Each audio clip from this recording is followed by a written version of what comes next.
સૌથી પહેલા આજે મુનિરાજ શ્રી આનંદ રત્ન સાગરજી મહારાજ સજાએ બોલી રહ્યા છે. ભાવથી સાંભળજો. ત્યાં સુધી જે કંઈ થોડા ઘણા બાકી હોય આવી રહ્યા છે, બધા આવી જાય પછી આપણે આગળનું વ્યાખ્યાન સ્ટાર્ટ કરીએ. પ્રકાશો. જગત સ્વાર્થ કા સાથી સમજ લે કોન अपना. जगत है स्वार्थ का साथी समझ ले कौन है अपना. काया कांच का कुंभ नाक तो देखते फूलता. ये काया कांच का कुंभ नाक तो देखते फूलता. फलक में फूट जाएगा पता यूं लाल से गिरता. पलक में फूट जाएगा पता यूं लाल से गिरता. जगत है स्वार्थ का साथी समझ ले कौन है अपना. मनुष्य की ऐसी जिंदगानी अभी तू चेत अभिमानी. मनुष्य की ऐसी जिंदगानी अभी तू चेत अभिमानी. जीवन का क्या भरोसा है कर दे धर्म की करनी. जीवन का क्या भरोसा है करी ले धर्म की करनी. जगत है स्वार्थ का स्वार्थी समझ ले कौन है अपना. खजाना माल में लिखकर क्यों कहता मेरा मेरा तो. खजाना माल में लिखकर कहता मेरा मेरा तो.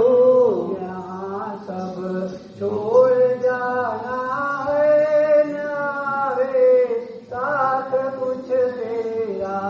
यहाँ सब छोड़ जाना है न आवे साथ कुछ तेरा.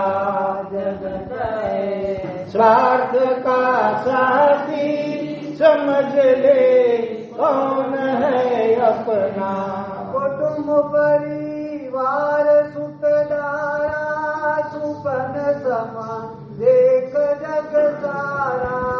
कुटुंब परिवार सुखदारा सुपन सम देख जग सारा.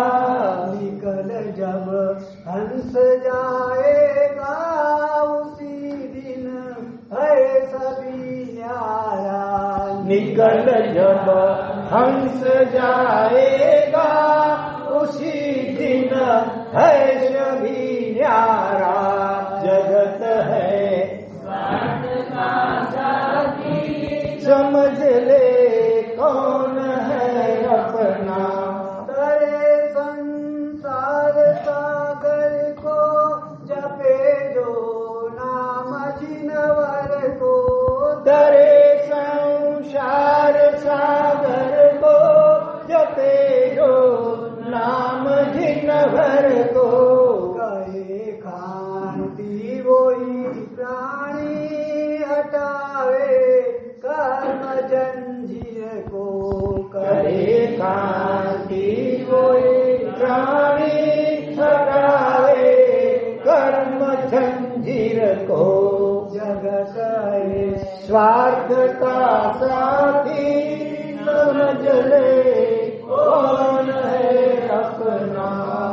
काया काज का नाक तो देखते भूलता.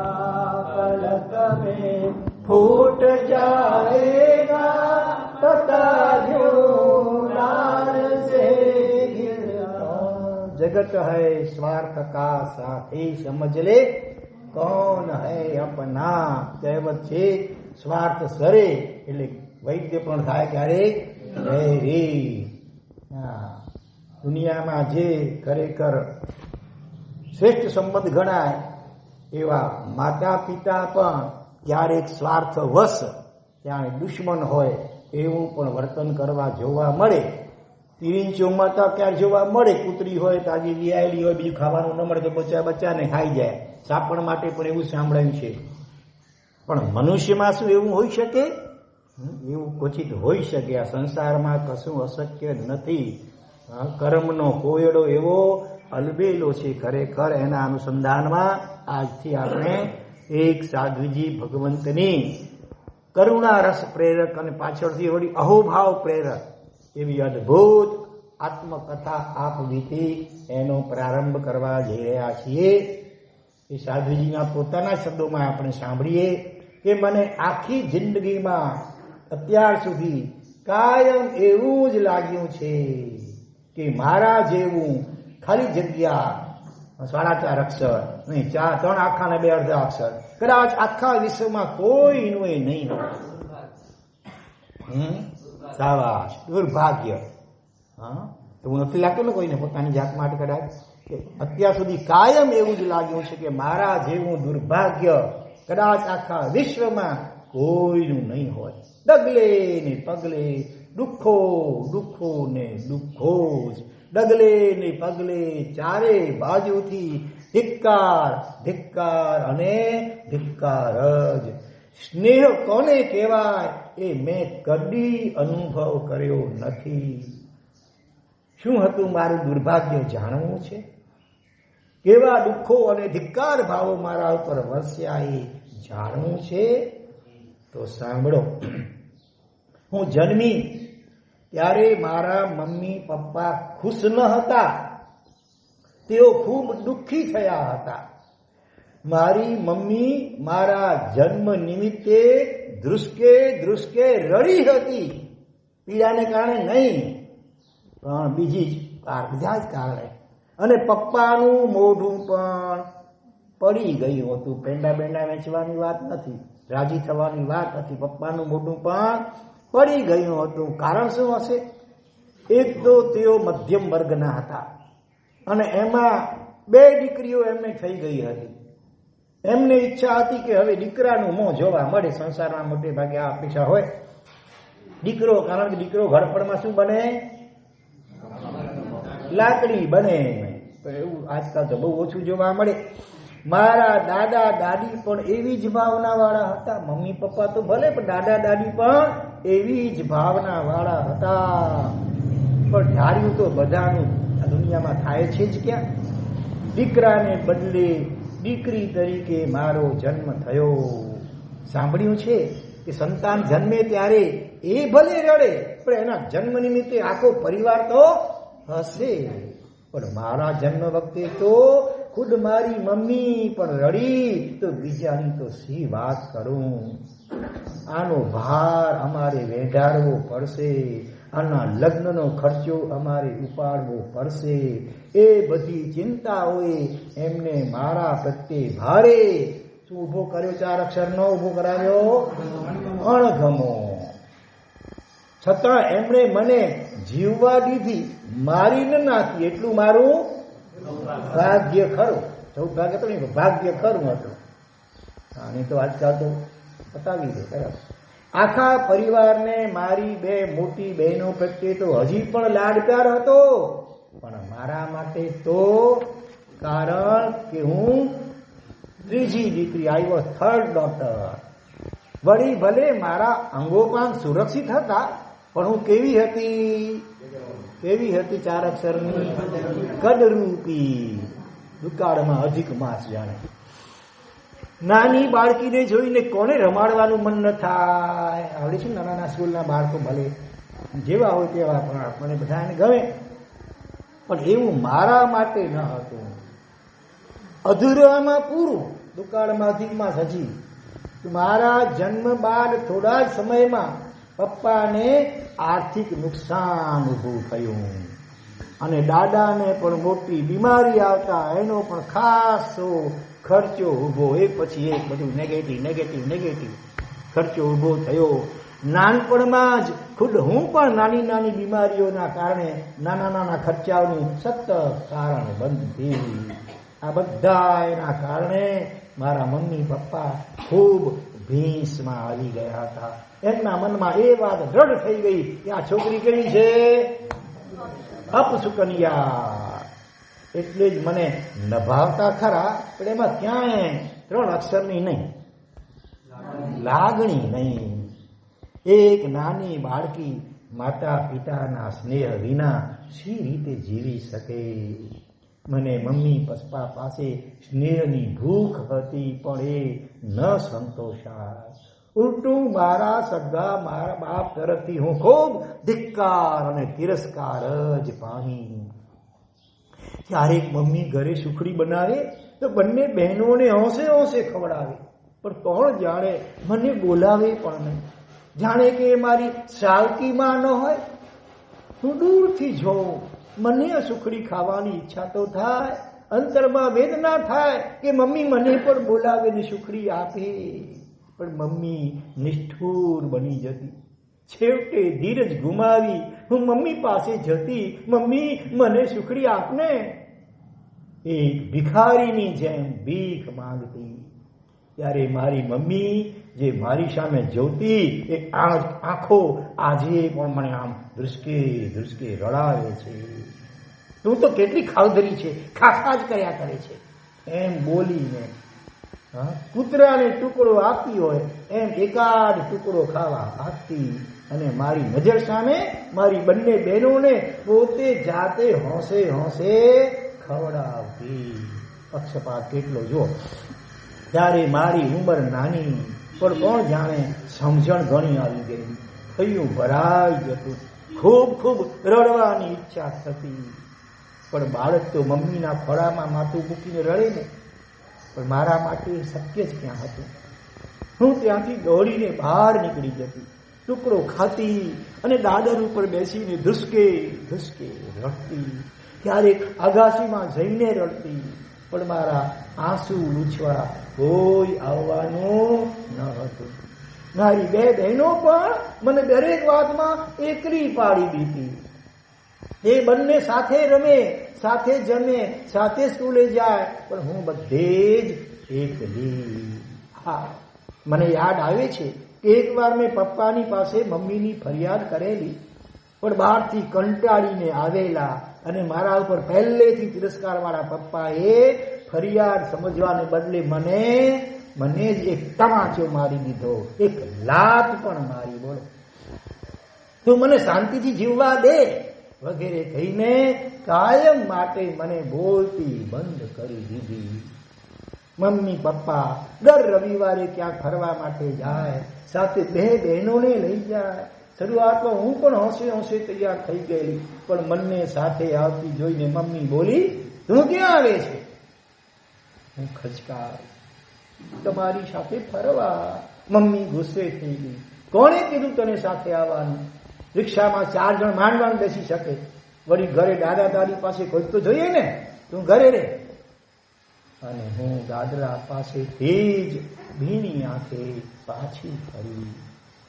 મારી કોઈ બહેનપણી પણ ખાસ ન હતી, મારી પાસે બોલવાની પણ કોઈ આવડત નહીં, મારા પાસે રૂપ નહીં, કદરૂપો મારો દેહ, નાનપણથી જ રડતા જ શીખેલી, એટલે કોઈ સાથે હસીને મળી જવાનું તો મને આવડ્યું નહીં.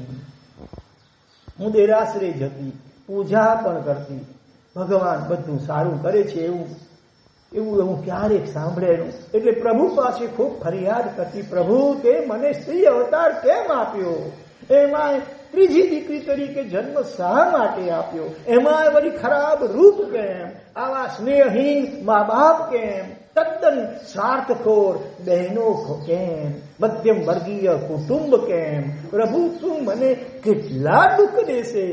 આવી તો ઢગલા બંધ ફરિયાદો હું પ્રભુ પાસે કરી ચૂકી હતી, પણ બધું જ વ્યર્થ. મારી શ્રદ્ધા ડગવા લાગી હતી. ભગવાન એ પથ્થર સિવાય કશું જ નથી એવું ઊંડે ઊંડે લાગવા માંડ્યું હતું. ભણવામાં હું ડફોર હોવાથી 7 ધોરણ તો માંડ માંડ પાસ થઈ. 8મા ધોરણમાં માનસિક પરેશાની અને મંદ બુદ્ધિના કારણે હું સતત 2 વર્ષ નાપાસ થઈ. બસ મારા મા બાપે મને ઉઠાડી મૂકી. તારા માટે ખોટા પૈસા શા માટે બગાડવા? એ હતા એમના શબ્દો. તું તો અમારા માટે સાપણનો ભારો બની છે. નથી ભણવાના ઠેકાણા, નથી દાચાના ઠેકાણા. કોણ તને પરણશે? અમારે ક્યાં સુધી તને સાચવવાની? હે ભગવાન, આવી છોકરી આપી જ ન હોત તો સારું હતું. મેં મારા સગા કાને સગી માના મોઢેથી નીકળેલા એ શબ્દો સાંભળેલા હું ધ્રુજી ઉઠી. તમે માનશો, 13-14 વર્ષની નાની ઉંમરમાં જ મને મરી જવાના વિચારો આવેલા. શા માટે અહીં જીવવું મારે? એ મને જ સમજાતું ન હતું. પણ એમ આત્મહત્યા કરવી સહેલી થોડી જ છે.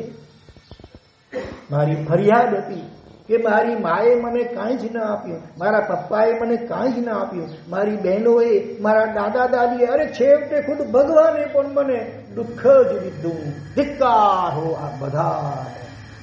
મમ્મી હવે ઘરના બધા જ કામ મને સોંપી દેતી, કેમ કે મારું ભણવાનું બંધ થયું હતું. એટલે ઘરે નોકરાણીની ખોટ પૂરી થઈ ગઈ. રસોઈ બનાવવી, કપડાં ધોવા, વાસણો માંજવા, બધું જ મારે કરવાનું. 2 બહેનો ખૂબ ભણે છે, એ બાને તેમને કોઈ જ કામ કરવાનું ન રહેતું અને મને આ પક્ષપાત લાગતો. પણ શું કરું? ઘરના કામથી થાકીને ક્યારેક બપોરે વધારે ઊંઘતી કે તરત મારે કોઈકની તો ગાળ સાંભળવી જ પડતી. આળસુની પીર છે, ભણવું નથી અને પાડીની જેમ પડ્યા રહેવું છે. હું સાંભળતી પણ સામે બોલી શકતી ન હતી. સવારે પાણી ભરવાનું હોય, રસોઈ કરવાની હોય એટલે મારે મમ્મીની સાથે વહેલા ઉઠવું જ પડતું. બહેનો મોડેથી ઉઠતી, તેઓ મોડે સુધી ભણે છે એટલે સવારે મોડી ઉઠે અને ઉઠીને તરત નાઈ ધોઈ નાસ્તો કરીને ભણવા નીકળી જાય, વગેરે વગેરે એમની તરફેણ કરનારા જવાબો હતા. પણ ભૂલમાં ક્યારેક હું સવારે ઉઠવામાં આળસ કરું તો મમ્મી લાત મારીને કે જોરથી મારો હાથ ખેંચીને મને ઉઠાડતી. એ પાડી, જલ્દી ઊભી થા, મોડું થઈ ગયું છે, હજી તો કેટલું કામ બાકી છે. હું ખરેખર કહું, એ વખતે મારી આંખોમાં જળજળિયા આવી જતા. શું સગી માં આવું વર્તન કરે? એ કરી શકે?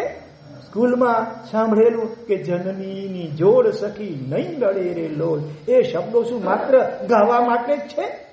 કેટલું લખું? 15-16 વર્ષની મારી ઉંમર થઈ ત્યાં સુધી મેં આવા તિરસ્કારો, અપમાનો અને ત્રાસ જ વેઠ્યા છે. અને એ મારા સૌથી નજીકના સ્વજનો તરફથી. જો એક પ્રસંગ સાથે મારી આત્મકથા લખું તો કદાચ એક પુસ્તક જ તૈયાર થઈ જાય. અમારા ઘરથી 200 ડગલા દૂર જ સાધ્વીજીનો ઉપાશ્રય હતો. ત્યાં ઘણીવાર અમારી ઉંમરની છોકરીઓ માટે સ્પેશિયલ પ્રવચનો ગોઠવાતા. મને ખબર પડતી ત્યારે હું પણ કેટલીક વાર એ પ્રવચનોમાં ગઈ હતી. સુંદર મજાની વાતો સાંભળવી મને ખૂબ ગમી. ત્યારે તે સાધ્વીજીઓની નજીક જવાનો અને પરિચય કરવાનો અભિલાષ પણ થયો. પણ ખરેખર કહું, ખોટું ન લગાડશો, મને ત્યાં પણ 2-3 વાર કડવા અનુભવો થયા. કર્મનો ઉદય હોય ને ત્યારે બધું વિપરીત થાય. મારા જેવી તો ઘણી છોકરીઓ ત્યાં આવે ને. એટલે ખુદ સાધ્વીજી પણ શ્રીમંત ઘરની છોકરીઓ પ્રત્યે, રૂપાળી છોકરીઓ પ્રત્યે, હોશિયાર છોકરીઓ પ્રત્યે વિશેષ ધ્યાન આપે. એમને બોલાવે, એમની સાથે લાંબો સમય સુધી વાતો કરે, એમના ઘરે પગલાં કરવા સામેથી જાય. પણ મને ન બોલાવે, ન મારી સાથે લાંબો સમય વાતો કરે, ન મારા ઘરે પગલાં કરવા આવે. કારણ કદાચ એ જ હું શ્રીમંત ન હતી, હું રૂપાળી ન હતી, હું હોશિયાર ન હતી. મેં તે સાધ્વીજીઓને મળવા માટે વારંવાર પ્રયત્નો પણ કરેલા, વારંવાર પાસે ગયેલી. પણ મારી ગરીબાઈ, મારું કદરૂપું શરીર, મારી બુદ્ધિ મંદતા અને બધાય કરતા મારા દુર્ભાગ્યે મને સદા માટે તિરસ્કાર અપાવ્યો. મને એક સાધ્વીજી તો કહી દીધું કે અમે નવરા નથી, મને આશ્ચર્ય થયેલું, કેમ કે મેં એમને મળવા માટે માત્ર 15 મિનિટ માંગેલી. પણ એમનો જવાબ આ હતો. પણ એ જ સાધ્વીજી બીજી છોકરીઓ સાથે કલાકો સુધી વાતો કરતા હતા. એ મને નજરો નજર દેખાતું હતું.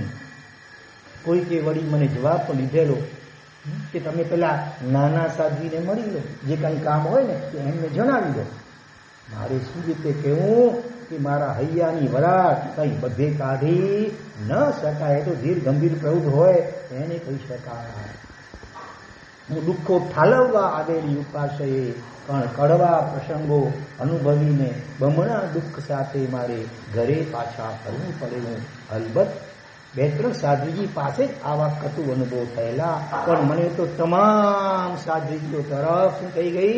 અરુચિ થઈ ગઈ. ત્યારબાદ ઉપાસે જવાનું પણ બંધ કરી દીધેલું.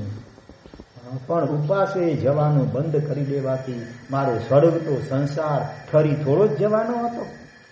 અરે મારું હૈયું એવું સ્નેહ ભૂખ્યું હતું.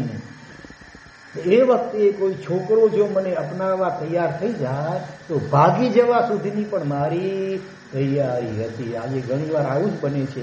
ઘરમાંથી જોઈએ એટલો સ્નેહ ન મળ્યો માતા પિતાની વડીલો પ્રત્યે, એટલે પછી થોડીક ઉંમર થતાં જ જીવ આજે રસ્તે ફંટાઈ જતો હોય છે. માટે બાળકોને ખૂબ પ્રેમથી વહાલથી સ્નેહ આપવું જોઈએ. વાત્સલ્ય, એક આંખમાં વાત્સલ્ય અને બીજી આંખમાં થોડી દાખ પણ જરૂર હોવી જોઈએ, જેથી કરીને એ કંઈ પણ ખોટું કરતા અચકાય. તો પણ મારું ખરાબ રૂપ આડે આવતું હતું. કોણ આવી કદરૂપી સામે જોવા પણ તૈયાર થાય? મને જીવવામાં હવે કોઈ રસ ન હતો. મારા મોઢા ઉપરથી હાસ્ય વિલાઈ ગયું હતું. મારા માટે આનંદ શબ્દ તો માત્ર ડિક્શનરીમાં લખેલો વાંચવા પૂરતો જ હતો, પણ અનુભવ ગમ્ય નહીં. મને થતું કે કદાચ મારી આખી જિંદગી આવી જ પસાર થશે. મારું ભાવિ શું? પણ દરેક અંધારી રાત પછી એક સૂર્યોદય થાય છે.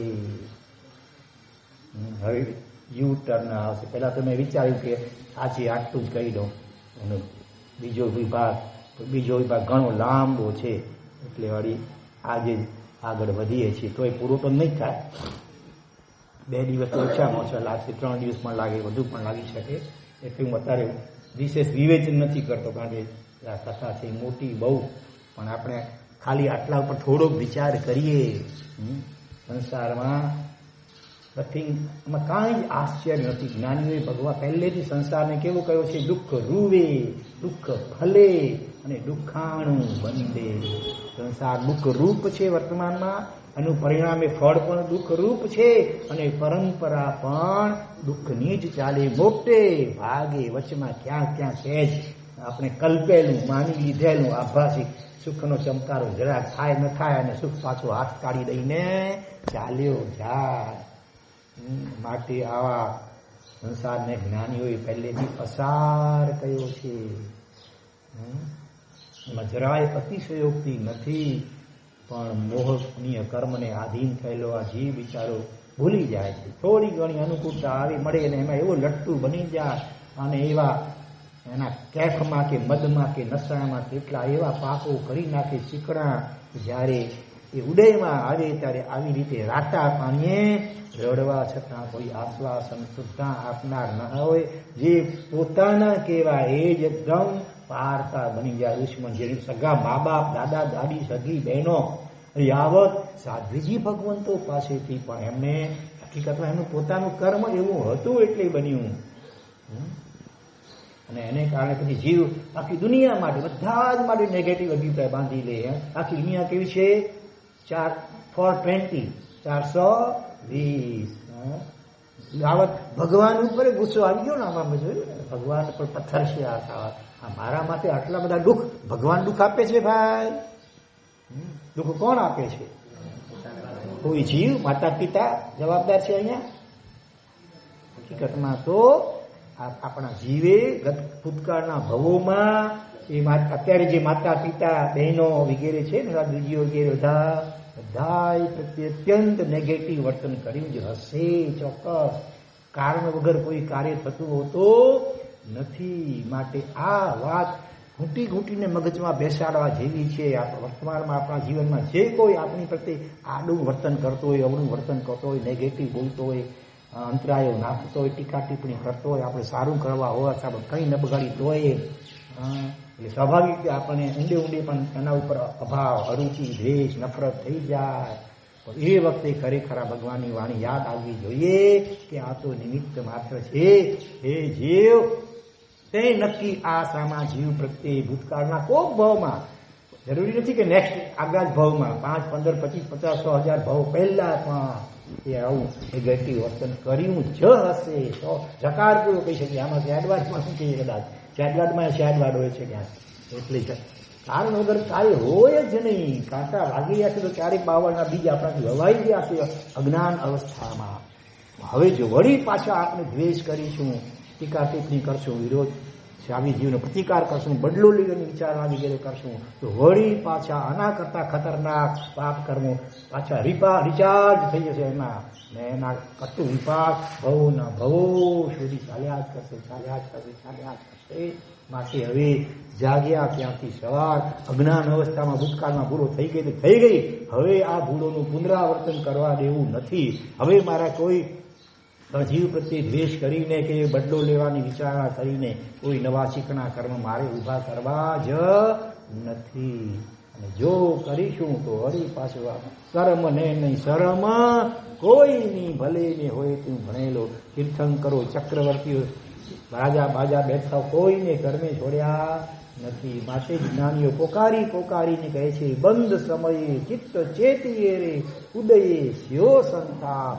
કર્મ ભાંગતી વખતે હે જીવ તું કો વિશાળ જે શાંત ચિત્તે ઉતારવામાં, આવેશમાં, સ્વાર્થવશ થઈને, ઈર્ષ્યાવશ થઈને, દ્વેષવશ થઈને જો એવા કોઈ ચીકણા કર્મ ભાંગી લઈશ તો ભવોના ભવો સુધી દુર્ગતિઓની પરંપરા અને એ જીવ સાથે પછી વેરની પરંપરા ચાલ્યા જ કરશે.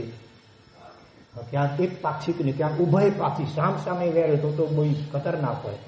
આપણે જાણીએ છીએ સમ્રાદિત્ય કેવડી ચરિત્ર, ગુણસેન રાજા અને અગ્નિશર્મા તાપસનું દ્રષ્ટાંત. એમાં તો એક પાક્ષિક દ્વેષ હતો. ગુણસેન રાજાનો જીવને તો દરેક ભાવમાં પેલા તાપસના જીવ પ્રત્યે વાત્સલ્ય, પ્રેમ, સ્નેહ જ હતો. તેમ છતાં પણ ઓલા તાપસના જીવને રાજા પ્રત્યે એક પાક્ષિક કેવો દરેક ભાવમાં ભયંકર દ્વેષ. તાપસનો જે દીકરો થયો તો સગા પોતાના પિતા રાજાને સૈનિકને કોણિકની જેમ આમ પદભ્રષ્ટ કરી, ષડયંત્ર કરી, માણસોને લાંચ આપી ફોડી નાખ્યા, એને જેલમાં પૂરી દીધા. ત્યાં ફટકા ભયંકર લગાવડાવે. સગો દીકરો આવું પિતા એને મરણમાંથી બચાવે. અહીં માએ એને ફેંકી દીધેલું ઉકરડા ઉપર, એનું એવું સ્વપ્ન આવ્યું હતું. એના કારણે તોય ત્યાંથી ઉપાડ્યો દીકરાને, બચાવ્યો ને ગુપ્ત રીતે ઉછેરીને મોટો કર્યો. તેમ છતાં આ દીકરો પાછો જોવો તો ખરા પિતાને આ રીતે પદભ્રષ્ટ કરી જેલમાં પુરાવીને માર મરાવે અને આખરે મૃત્યુને શરણ થવું પડે પિતાને. વળી કેટલાય ભવો પછી નરક વગેરેના ભવો કરવા જ પડે, કર્મ સત્તા છોડે નહીં.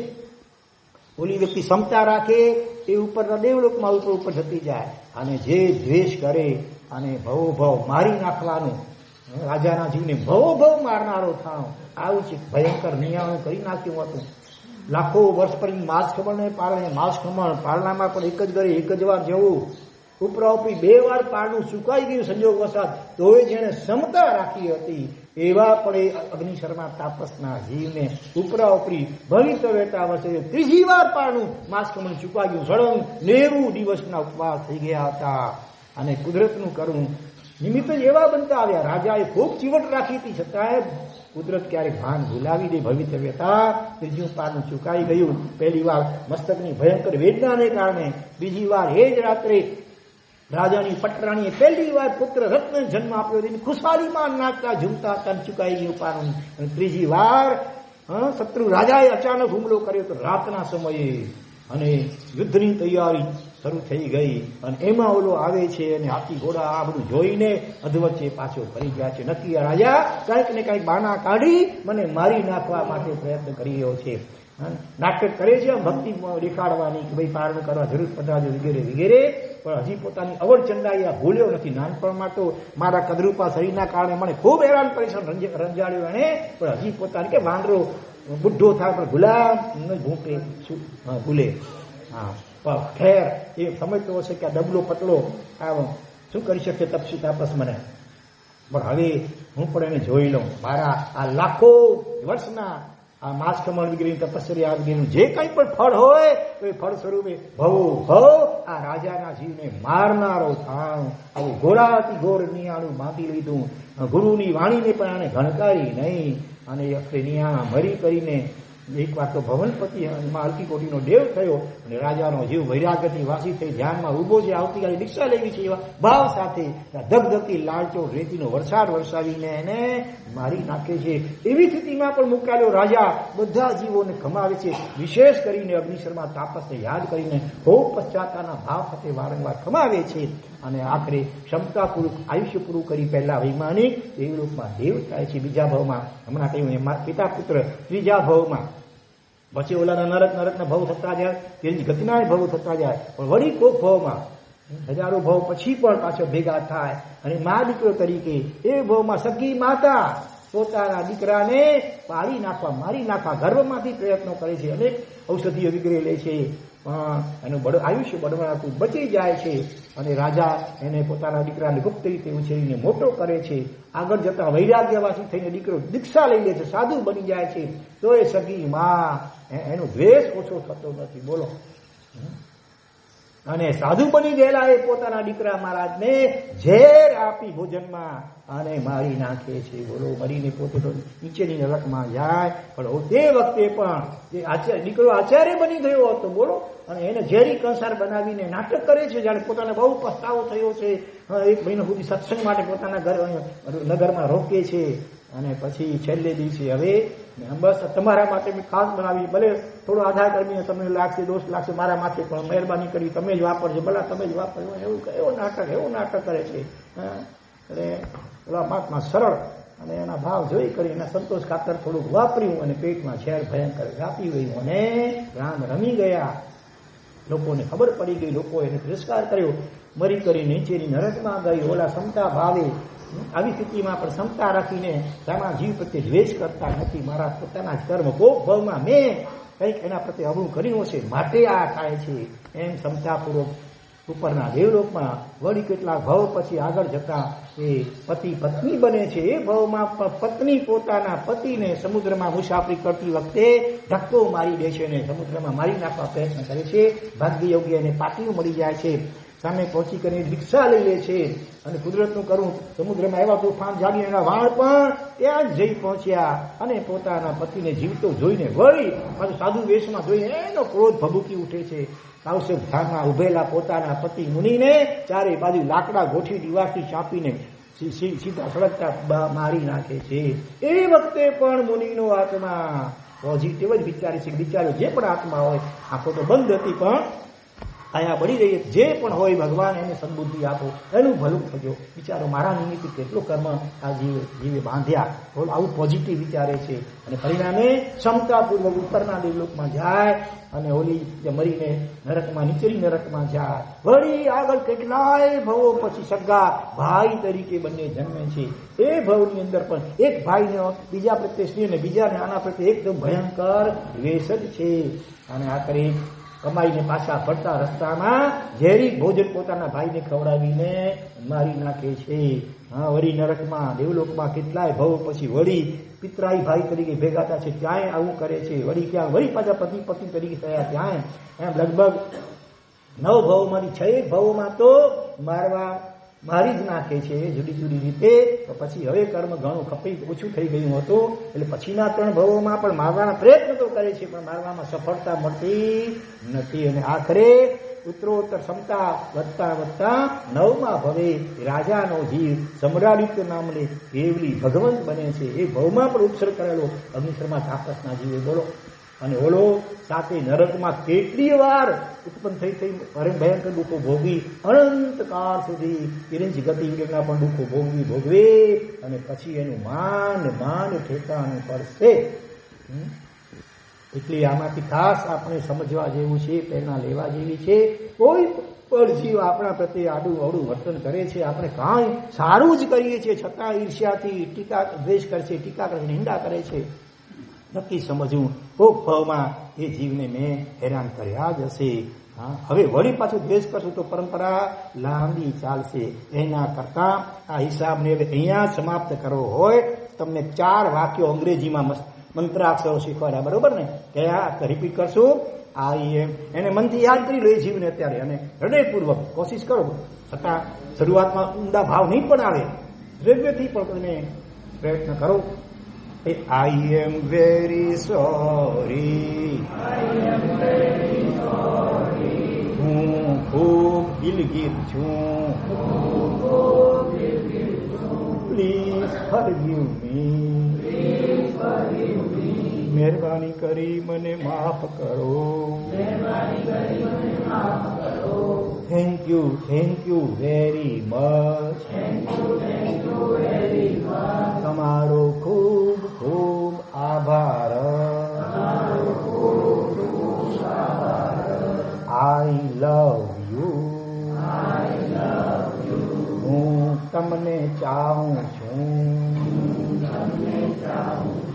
જો કે આપણો ઈગો જલ્દી બોલવા નહીં દે. મારા ટકે થોડું થયા એટલો હેરાન થઈ ગયો કે માફી માંગ, માફી તો કે માંગી ખપે. આપણો અહમ આપણને આવું જ અંદરમાં પ્રેરણા કરશે. મોરાયા હું શા માટે ખમાવું, એને ખમાવવું જોઈએ, વગેરે વગેરે. પણ આ ભાવના આત્મસાત કર્યા વિના ઠેકાણું નહીં પડે. આપણી આ દુઃખો અને વેરની પરંપરાનો અંત આવશે નહીં. તો શાંત ચિત્તે વિચારજો. અને હવે આગળ વધીએ બીજા વિભાગમાં. અહીં સુધી કરુણ વાત હતી બધી. હવે જે બી દિન જાયેગા, દુઃખો ગમે એટલા આવે ને, જ્ઞાનીઓ કહે છે આપઘાત તો ભૂલે છે કે કરવો નહીં, વિચાર પણ કરવો નહીં. નહીં તો બાકી રહી ગયેલા કર્મ બીજા ભાવમાં એના કરતા વધારે ખતરનાક રીતે ઉદયમાં આવશે. માટે ગમે એવા દુઃખના ડુંગરો તૂટી પડ્યા, આના જેવા કે એનાથી પણ વધારે કદાચ જંગલોમાં ભટક નથી પડ્યું. 12 વર્ષે 14 વર્ષ દમયંતીને, સીતા સતીને કેટલા પતિજીઓ ઉપર ભયંકર કષ્ટો આવ્યા.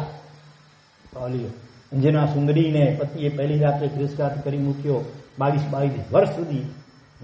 છતાં પણ એણે આપઘાતનો વિચાર સુદ્ધા કર્યો નથી. પોતાને પિયર પણ ગઈ નથી. બોલો, ક્ષમતાથી પોતાના જ કર્મનો વાંક વિચારી અને ક્ષમતાપૂર્વક પરમાત્માની ભક્તિમાં સમય પસાર કરે છે. હવે અહીંયા પણ જો કેવું યુ ટર્ન આવે છે. અત્યાર સુધી જે કરુણ વાત હતી, હવે અહોભાવ, આનંદ અને આશ્ચર્ય ઉપજાવી વાત હવે શરૂ થાય છે. દરેક અંધારી રાત પછી સૂર્યોદય થાય છે. પણ ધીરજ રાખવી, ઉતાવળી આંબા ન પાકે, ધીરજના ફળ હંમેશા મીઠા હોય. લાખો દુઃખોના ડુંગરાઓ તૂટી પડ્યા બાદ સુખ નામના રત્નો બહાર નીકળતા હોય છે. એવું જ કંઈક મારા માટે બન્યું. એ હતો રવિવારનો દિવસ. મને 99-100 ડિગ્રી જેટલો તાવ હતો. એ દિવસે મમ્મી પપ્પા વગેરેને એક લગ્નમાં જવાનું હતું. મને તાવ હોવા છતાં તેઓ બંને બહેનોને, મારી બહેનોને સાથે લઈને ગયા. અને મારા માટે એટલું હજી થોડું સારું કે નાસ્તો ભોજન બનાવી ગયા. એટલું મારું ભાગ્ય. એવું લાગે ને, એટલું મારું ભાગ્ય. અને મને કહી ગયા કે અમે સાંજ સુધીમાં આવી જઈશું. તો દીકરીને તાવ હોય 99-100 ને એકલી છોડીને કોઈ જાય? અમારી કમાઈ તો ન જાય. બસ કર્મ બધું કરાવે. તાવ વધારે ન હતો, પણ શરીરમાં થોડી સુસ્તી લાગતી હતી. હું પથારીમાં આડી પડી હતી. ઊંઘ આવતી ન હતી. દાદા દાદી પણ ન હતા. એ ભેગા લગ્નમાં ગયા હતા. બોલો. અને અચાનક શું થયું હશે? અચાનક બારણે ટકોરા પડ્યા. અને એ પછી મીઠો મધુરો અવાજ સંભળાયો. કયો અવાજ હશે? ખબર છે તમને બધાને? વાંચેલું છે? આટલા બ્રિલિયન્ટ છો તમે લોકો. વાહ, ઉલ્લોટ વાસીઓ, વાહ. બોલો. હે, તીર તમારું લાગી ગયો બરોબર. તો બરાબર તીર બની ગયો. સાંભળો, પણ ઓલા સાધ્વીજીઓ પણ ક્યાં એના ઘરે આવતા હતા. ધર્મલા કેમ સંભળામાં તો આપણે સાંભળ્યું કે નહીં કે સાધ્વીઓ પણ એના ઘરે પગલા કરવા જતા ના હતા.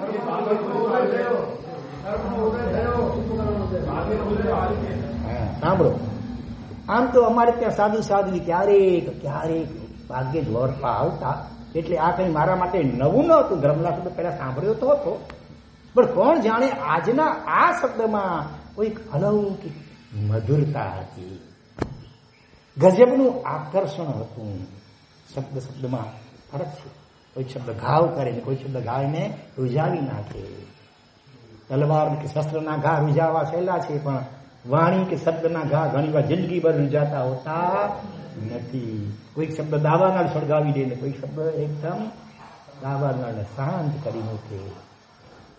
વચન લબ્ધિ મળી છે ને આપણને મહાપુણ્યો એક ઇન્દ્રિયમાંથી અસંખ્ય અનંતકાળ પસાર કર્યા પછી આ જીભ મળી, પણ બે ઇન્દ્રિય તેન્દ્રિય ચૌરેન્દ્રિયમાં વ્યક્ત જીભ નહોતી. આમ ડુંગરા કરીએ ગણગણાટ, બાકી વ્યક્ત જીભ મળી છે મનુષ્ય ભાવમાં. એનો ખૂબ સમજીને સદુપયોગ કરીએ. ધર્મલાભ ફરી શબ્દ સંભળાવ્યો, અને હું ધીરે ધીરે ઊભી થઈને બારણા પાસે ગઈ. કડવા અનુભવો બાદ ઉછળતો બહુમાન ભાવ ન હતો. કબૂલ કરે છે એ વાત સાચી, પણ ઘરે વરવા આવેલા સાધુજીને વરાવવું નહીં એવી ઉદ્ધતાઈ પણ કઈ મારામાં ન હતી. નહીં તો આટલા કડવા અનુભવ થાય તો વરનું બંધ કરી નાખે કોતો. મેં બારણું ખોલ્યું. સામે 18-20 વર્ષની ઉંમરના યુવાન સાધુજી વરવા માટે આવેલા ઉભા હતા. એમની મુખાકૃતિ ઉપર જે સૌમ્ય ભાવ હતો, જે પ્રસન્નતા હતી, એ જોઈને મને અવ્યક્ત રીતે એમના પ્રત્યે બહુમાન પ્રગટવા લાગ્યું. સારું થવાનું એટલે બધું સારું થાય, સારા જ ભાવો આવે. આ બધી અતિન્દ્રિય બાબતો તો જે અનુભવે તે સમજે. પધારો કહીને મેં એમને અંદર લીધા. જે રસોઈ તૈયાર હતી એમાંથી ગોચરી વહોરાવી, પણ એ સાધુજીની ગોચરી વહોરાવવાની ઢબ જોઈને હું આશ્ચર્ય પામી. એટલે ગીતાર્થને બનતા સુધી વરવા જવાનું કહ્યું છે શાસ્ત્રમાં. સંજોગ વસાત ભલે આપણે નભાવી લઈએ છીએ થોડી, વરવાની ઢબથી ઘણા જીવો પામી જાય વગર ઉપદેશ આપે. હા, રસોઈ મારી એટલી માટે જ હતી, એટલે ઓછી હતી. મા બાપ એના માટે આમે અણખામી તો હતી જ, ને તાવવાળી હતી એટલે થોડી ઘણી કદાચી હશે કંઈક. સાધ્વીજીએ પૂછ્યું, કેટલા જણ જમનારા છે? ગીતાર્થ, તમારે જમવાનું થઈ ગયું? તમે જમી લીધું? મેં ઘોડા ભાવે સાચી વાત કરી, એટલે એમને ખ્યાલ આવી ગયો કે એક જ જણ જમનાર છે, પણ રસોઈ ઓછી, એટલે એમણે પણ ખૂબ જ ઓછું વર્યું. મને ઓછું ન પડે, હું ભૂખી ન રહી જાઉં, એની બરાબર કાળજી એ સાધુજી કરી રહ્યા હતા. એ મને અનુભવાયું. મને લાગ્યું કે આખી જિંદગીમાં કદાચ પહેલી વાર કોઈકે મારા સુખ માટે આટલી ચિંતા કરી હશે કે આને અગવડ ન પડે. પાછા આપ ક્યાં બિરાજમાન છો? મેં જિજ્ઞાસાથી પ્રશ્ન પૂછ્યો. સંઘના જ ઉપાશ્રયમાં છીએ અમે. 7 ઠાણા આજે જ આવ્યા છીએ. નવા હતા, એના ભાગ્ય જેવું કહેજો. હા, 7 ઠાણા છે. સાધ્વીજીએ ખૂબ મીઠાશથી જવાબ આપ્યો. ભાવેશ, એ ભાવેશ, તારા ભાગ્ય યોગે 7 ઠાણા આવ્યા છે.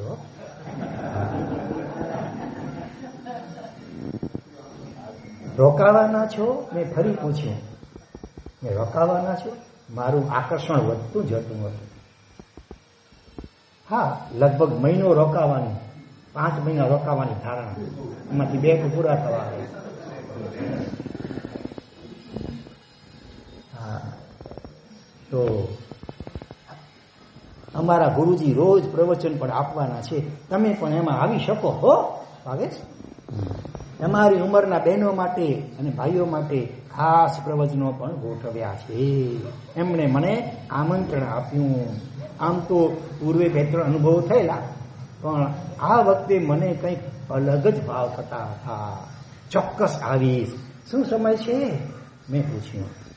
સવારે 9:30 થી 10:30 બધા માટે, અને રાત્રે વળી પાછું 8 થી 9 યુવાન બહેનો માટે. સાધુજી હતા એટલે જવાબ મળે. સવારે તો નહીં ફાવે, ઘરનું કામ ઘણું હોય, પણ રાત્રે ફાવશે. મેં કહ્યું જેવી તમારી અનુકૂળતા.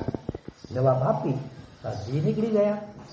એ તો ગયા, પણ એમની નમ્રતા, એમની લાગણી, એમની સંયમચર્યા, એમની મીઠાશ મારા મનમાં છોડતા થયા. સાધુનામ દર્શનમ પુણ્યમ તીર્થભૂતાઈ સાધવ તીર્થમ ફલતી કાલે ન સદ્ય સાધુ સમાગ. એનો આ પ્રત્યક્ષ ઉદાહરણ. જંગમ તીર્થ હાલતા ચાલતા ઓલું તીર્થો અમુક યાત્રા કરો, પુણ્ય બંધાય અને ભવિષ્યમાં ફળ મળે તો તત્કાળ એક ઘડી આધી મેં પુની આદ તુલસી સંગત સાધવી કટે કોટી અપરાધ. પથારીમાં ઊંઘતા મને સતત એ જ વિચારો આવતા રહ્યા. 2 દિવસમાં તાવ ઉતરી ગયા બાદ રાત્રે હું પ્રવચનમાં ગઈ. એમના ગુરુણીનું પ્રવચન સાંભળ્યું. બાપ રે બાપ, એના શું વખાણ કરવા! એ માટે મારી પાસે કોઈ શબ્દો જ નહોતા. હું તો એકદમ આકર્ષાઈ ગઈ. વૈરાગ્ય સતત ઉપર એ પ્રવચનો ચાલ્યા. કોઈ મિમિક્રી, કોઈ જોક્સ કે મજાક નહોતી, મજાકના કોઈ હસવાના દ્રષ્ટાંત, વૈરાગ્યના દ્રષ્ટાંતો આવી પ્રવચનો સાંભળ્યા. એમણે સંસારનું જે વર્ણન કર્યું, એના કારણો બતાવ્યા, કર્મોના ગણિત, અને કર્મો પાછળ આપણે જ ગુનેગાર, કોઈ દોષિત નથી સિવાય કે આપણી જાત. આપણું જગત નિર્દોષ જ્યારે દેખાશે ને ત્યારે ઠેકાણું પડશે આપણું. આપણું જગત પોતાની જાત સિવાય બધા જ નિર્દોષ દેખાવા જોઈશે. ગમે એવું અવળું આડું આપણા પ્રત્યે વર્તન કરતા હોય એમાં આપણી જ જાત જવાબદાર. બંને નહીં પાછા, આપણે ને ઓલો પણ એમ નહીં, આપણી જ જાત જવાબદાર દેખાય. આપણું જગત નિર્દોષ દેખાશે ત્યારે આપણે સંપૂર્ણ નિર્દોષ સિદ્ધ પરમાત્મા બની શકીશું. આ વાત ફરી ખૂંટીને મગજમાં સ્થિર કરવા જેવી છે. તો કર્મો પાછળ આપણે જ ગુનેગાર, કોઈ દોષિત નથી, વગેરે વગેરે હું સાંભળતી જ ગઈ. અને 5-7 દિવસમાં તો જાણે હું પ્રચંડ વૈરાગ્ય પામી ગઈ. જિંદગીમાં પહેલી વાર મને ભાવના પ્રગટી. શું ભાવના પ્રગટવી જોઈએ? કે હું દીક્ષા લઉં. ભાવે ત્યારે આવી, નામ તારું સરસ છે, ભાવે ભાવના ભાવીએ, કે હું દીક્ષા લઉં, આરાધના કરીને બધા કર્મો ખતમ કરી નાખું. આ બધા દુઃખોનું મૂળ તો આખરે એ કર્મો અને કર્મો બંધાવનાર દોષો જ છે ને. દીક્ષા લઈને એવી સાધના કરો, એવું તપત્યા જ્ઞાન ધ્યાન સાધના કરો કે બધા કર્મો અને કર્મોને બંધાવનાર દોષો, રાગ દ્વેષ મોહ કામ ક્રોધ લોભ ઈર્ષ્યા વિજ્ઞે ખતમ કરી નાખું. આવી ભાવના પ્રગટી. અને ગુરુની પાસે જઈને બધી વાત રજૂ કરવાનો વિચાર આવ્યો, પણ પાછો ખચકાટ થયો. ત્યાં જૂના કડવા અનુભવમાં વધારો તો નહીં થાય ને. કઈ કહેવત યાદ આવે? બોલો અત્યારે કઈ કહેવત યાદ આવે? દૂધનો ડાજ્યો છાસ પણ ભૂંકીને પીએ. પૂરે 2-4 કડવા અનુભવ થયા હતા. હવે અત્યારે તો આખી અલગ જ મહાત્મા પ્રકારના છે, છતાં ઊંડે ખચકાટ થાય છે. પણ અંતે એક રાતે હિંમત કરીને પ્રવચન બાદ ગુરુની પાસે, હિંમત કરીને ગુરુની પાસે પહોંચી. બીજા બહેનો પણ બેઠા હતા. મારે તો વાત કરવી છે, 15 મિનિટ જોઈએ છે આપ. હજી મારી વિનંતી પૂરી થાય એ પહેલા જે સાધુજી બોલી ઉઠ્યા, 15 નહીં 50 મિનિટ. જો ભાગ્ય જયારે ચમકે છે ત્યારે શું બધું અનુકૂળ. 15 નહીં 50 મિનિટ. તમારે જે કેવું હોય તે નિસંકોચ કહેજો, કશી ચિંતા નહીં કરતા. આ શબ્દોમાં રહેલી ભારોભાર ઉડાડતા લાગણી મને સ્પર્શી ગઈ. બીજા દિવસનો બપોરનો 3 વાગ્યાનો સમય લઈને ઘરે પહોંચી. મારા આનંદનો પાર ન હતો. એ રાત્રે મેં વિચારી લીધું કે હું સાધુજીને હું શું કહીશ, બધું મગજમાં ગોઠવવું તો પડે. આમ કહીશ તેમ કહીશ વગેરે. બીજે દિવસે બપોરના 3 વાગે મેં ઉપાસનામાં પ્રવેશ કર્યો. મેં જોયું કે મુખ્ય સાધુજી પાસે 2 છોકરીઓ બેઠી હતી. હું એમને સામાન્યથી ઓળખતી હતી. એ હતી રૂપવાન, શ્રીમંત, હોશિયાર. મારા મનમાં સંકોચ ઊભો થયો. આ ત્રણેયની ઉણપ, આ ત્રણેય ચીજોની ઉણપ મને ઘણી વાર સતાવતી હતી. આજે ફરી મને એ ઉણપ ખૂંચી કે મારામાં આવડત નથી, રૂપ નથી, પૈસો નથી. હું શું કરવું એ વિચારમાં જ હતી.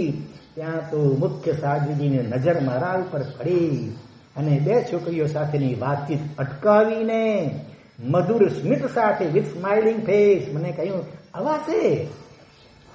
મારા માટે આ આવકાર જાણે 3 દિવસના ભૂખ્યા અને મનગમતા ભોજન મળે. રસગુલ્લા, છોકરાઓ ગુલાબજાંબુ, ઝેબર, એક જલેબી, હા એના જેવું હતું. મેં નજીક જઈને વંદન કર્યા, સુખ સાતા પૂછી. એમણે મુપત્તિના પૂરા ઉપયોગ સાથે દેવ ગુરુ પસાર શબ્દોચ્ચાર કર્યો. સાધુજીએ તરત વાત શરૂ કરી દીધી. બોલો, શું કેવું છે? હું મૂંઝાઈ. પેલી 2 છોકરીઓની હાજરીમાં હું શું બોલું? પણ મારા મુખ ઉપરના સંકોચને સાધુજી તરત જ પરખી ગયા. ઇંગિત આકારને જાણનારા હોય. એમણે તરત 2 છોકરીને કહ્યું કે આમને અંગત વાત કરવી છે, એમને એકાંત જોઈએ છે. સમજદાર છોકરીઓ પર તરત કહ્યું નહીં કે તમે જાઓ કે પછી મળશું, એમ પણ ન કહ્યું. ખાલી હાથ કહી દીધું. લોલીએ સમજી ગઈ. સમજદાર કોઈ ઇશારા કાફી હોતા હે. અને અમે પછી આવશું એમ કહીને નીકળી ગઈ. મને આ બધા વ્યવહારમાં મુખ્ય સાધુજીની ઘણી બધી વિશિષ્ટતા દેખાય. ન કોઈ પક્ષપાત, ઓલી શ્રીમંત રૂપા હતી તો ન એનો પ્રત્યે પક્ષપાત, ન કોઈ ઉદ્ધતા. એમને માટે જાણે કે બધા જ સરખા. તો જ મારા જેવીને પણ આટલો આદર આપે ને. કદરૂપી, ગરીબ, પણ આવડતવાળી, તોય મને આટલો આદર આપ્યો. આ સગો જીવ માત્રમાં શિવ પરમાત્મા ભગવાન બેઠેલા છે ને સિદ્ધ સ્વરૂપ. બસ એ જોવું જોઈએ. એ દ્રષ્ટિ કેળવાય તો કેવું કામ થઈ જાય. શિવ માત્રમાં ભગવાન દેખાય. જે કૂતરો હોય કદાચ સડી ગયેલું પણ શરીર હોય, પણ આખર અંદર તો સિદ્ધ પરમાત્મા સ્વરૂપ. ગયેલો મોડો સિદ્ધ તો થશે આત્મા. એ એક્સરે દ્રષ્ટિ. આપણી દ્રષ્ટિ કેવી કેમેરા જેવી છે. બસ બહારનું પર ફોકસ કરીએ. એક્સરે દ્રષ્ટિ અંદરમાં રહેલા શુદ્ધાત્મા ભગવાનને જુએ. રેવરન્સ ફોર લાઈફ. જ્યાં જ્યાં જીવત્વ ત્યાં ત્યાં બહુમાન પ્રગટે. તો મારા માટે પહેલી બધી રીતે ચડિયાતી 2 છોકરીઓને પણ એમણે ઊભી કરી દે ને. તો વળી એ બધામાં એમનો કોઈ સ્વાર્થ પણ ન હતો. મારી પાસે એમને શું સ્વાર્થ હોય? એમની પોતાની શિષ્યાઓ જ ઘણી હતી, એટલે ચેલી બનાવવાનો સ્વાર્થ ન હોય.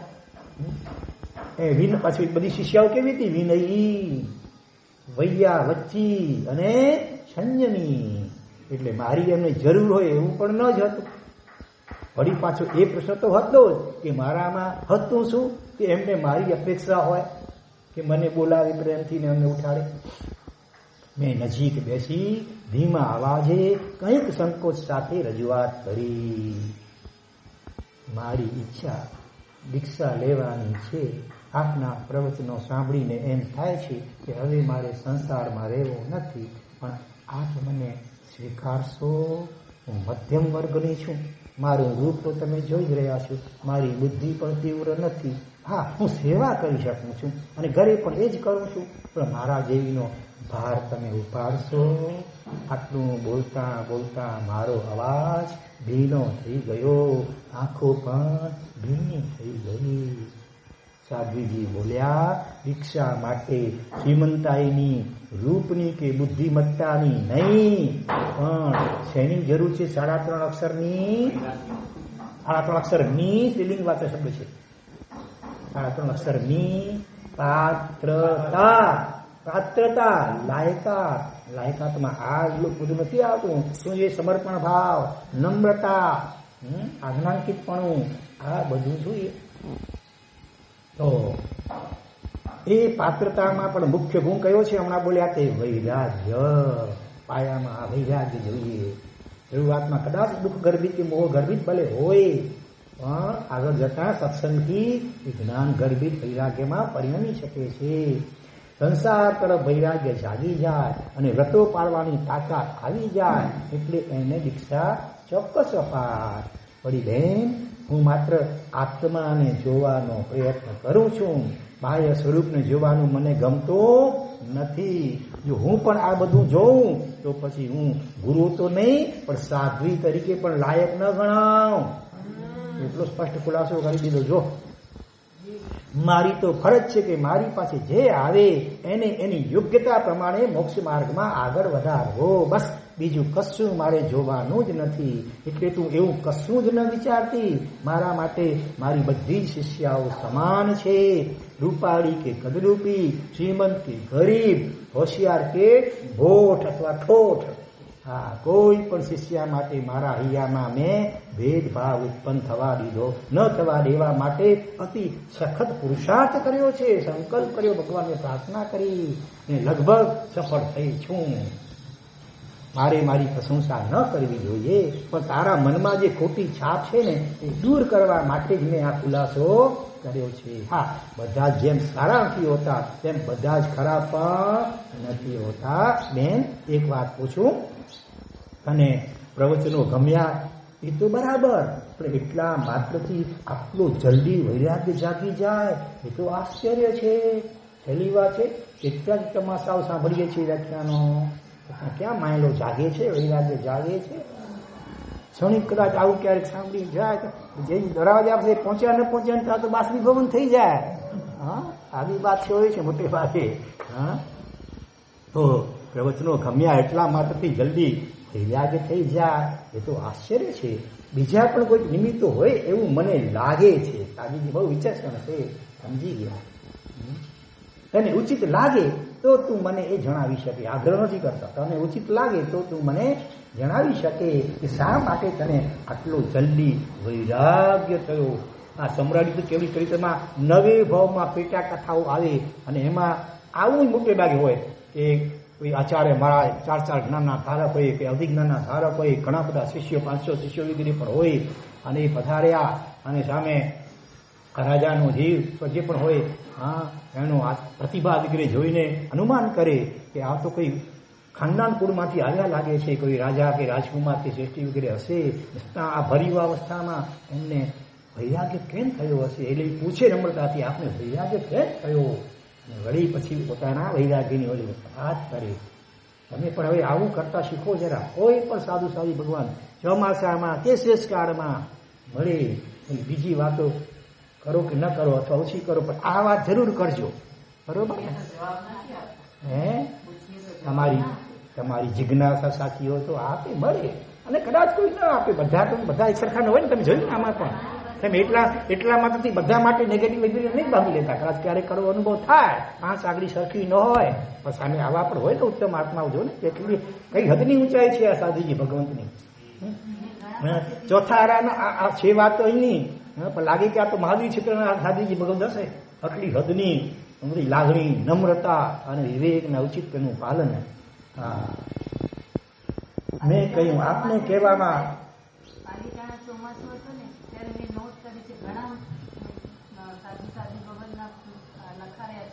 એમ જો લખાયું છે, બધા સરખા ન હોય.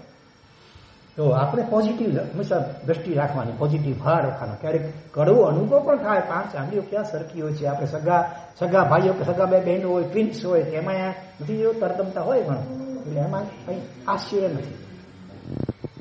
પણ આ કાળમાં આવા ઉત્તમ સાધ્વી, આ એક મોટું આશ્ચર્ય, 11મું અક્ષરું કહેવાય. આપણને એવું લાગે આમ આ કોઈ ચોથા આરામમાંથી કે સીધા માલદી ક્ષેત્રમાંથી આવેલા હશે, આપણા ભાગ્ય યોગ્ય.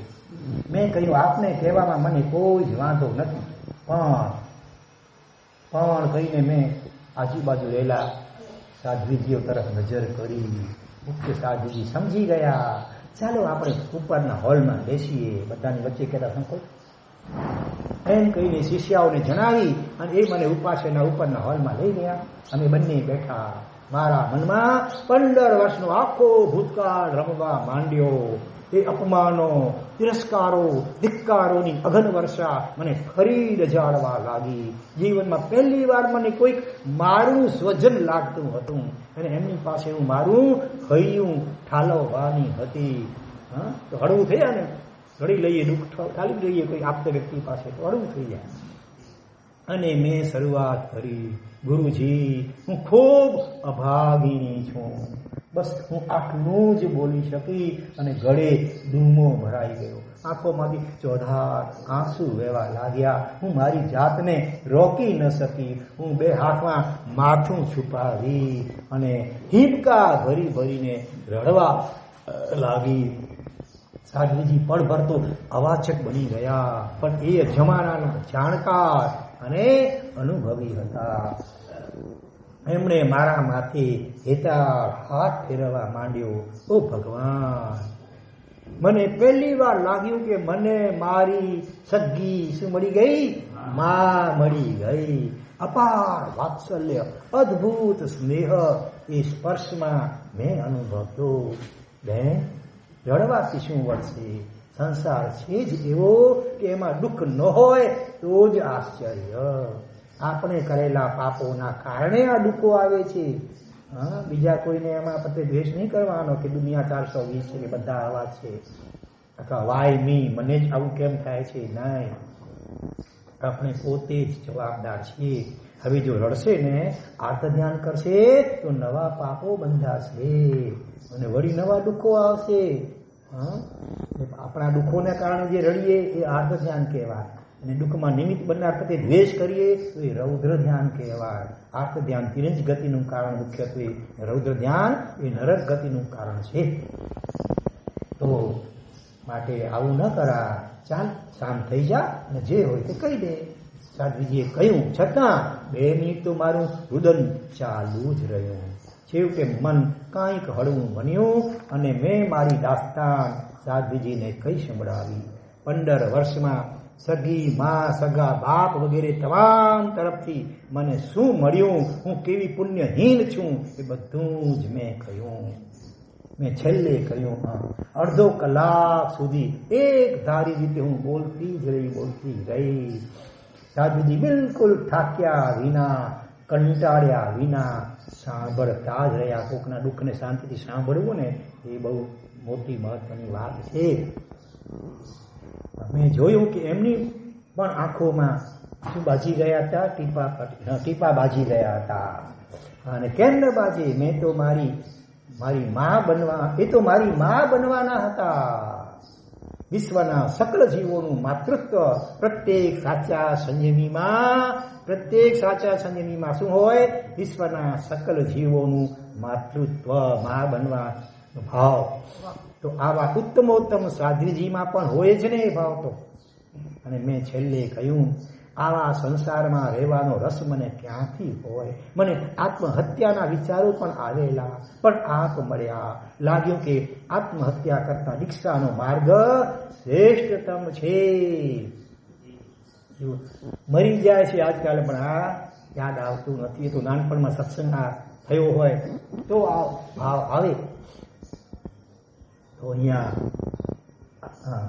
આત્મહત્યા તો અધમાગમ છે. હવે લાગે છે, હવે મારા અંતરની એક જ વાત કરું કે આપનામાં મને માતૃત્વની અનુભૂતિ થઈ છે. આપના ચરણોમાં જીવન સમર્પિત કરી દેવું છે. આપને મારી પાત્રતા દેખાતી હોય તો મને દીક્ષાની રજા આપો. સાધ્વીજીએ કહ્યું, તારા ભાવો જોઈને મને તો સ્પષ્ટ લાગે છે કે તું માત્ર પાત્ર નથી, પણ હજી આગળ ઉમેરો કાંઈક. સુપાત્રમાં પણ ઉત્તમ, હજી આગળ ઉમેરો કાંઈક. અતિ ઉત્તમ સુપાત્ર છે. પાત્ર નહીં, સુપાત્ર નહીં, ઉત્તમ સુપાત્ર નહીં, અતિ ઉત્તમ સુપાત્ર. હીરા પારખું કહેવાય આ સાધુજી ભગવાન. એના અંતરાત્માના હીરને પરખી લીધું. છતાં અમે દીક્ષા આપવામાં ઉતાવળ નથી કરતા. ઓછામાં ઓછી 6 મહિના તને તાલીમ માટે સાથે રાખીશું. એમાં તું અમારી પણ પરીક્ષા કરી શકે છે. જો તો ખરા કેટલી નિખારસતા. અમે તારી પરીક્ષા કરશું તો અમારી કરજે ભલે. એકબીજાના સ્વભાવનો પણ એમ અંદાજ આવે ને. ઉતાળ થાય ને પછી થોડા દિવસમાં તલાક થઈ જાય. પછી ઉતાવળ તો આમાં બિલકુલ ના કરાય. ત્યાં તો 6 મહિના કીધા છે ઓછામાં ઓછા, પણ જરૂર પડે તો વર્ષ, 2 વર્ષ, 3 વર્ષ. હા, એવા સાધુજી ભગવત પણ થઈ ગયા 5 વર્ષ સુધી, પણ જલ્દી હા ના પાડે. દીક્ષાથી કર ઘરે, એના માતા પિતા કર ઘરે, તોય પણ ઉતાવળ ન કરે. બરાબર પૂરી પરીક્ષા કરીને, તાલીમ આપીને પછી જ દીક્ષા આપી. તો અહીંયા અમે એકબીજાના સ્વભાવનો પણ એમાં અંદાજ આવે, એ પછી દીક્ષા કરશું. હવે બોલ, તું તાલીમ માટે ક્યારથી જોડાઈશ? હવે આજથી જ, અત્યારથી તું બસ શીઘ્ર તારા કામમાં, ધર્મના કામમાં ઢીલ કેવી, તારા કામમાં 100 વિઘ્ન આવે. વૈરાગ્ય આવવો જોઈએ. આમ કરી લઉં, તેમ કરી લઉં, યાત્રા કરી આવો ને સબે જે આવો ને, અરે ભાઈ સંયમ યાત્રા, મોટી યાત્રા છે, તાલીમમાં જોડાઈ જાઓ.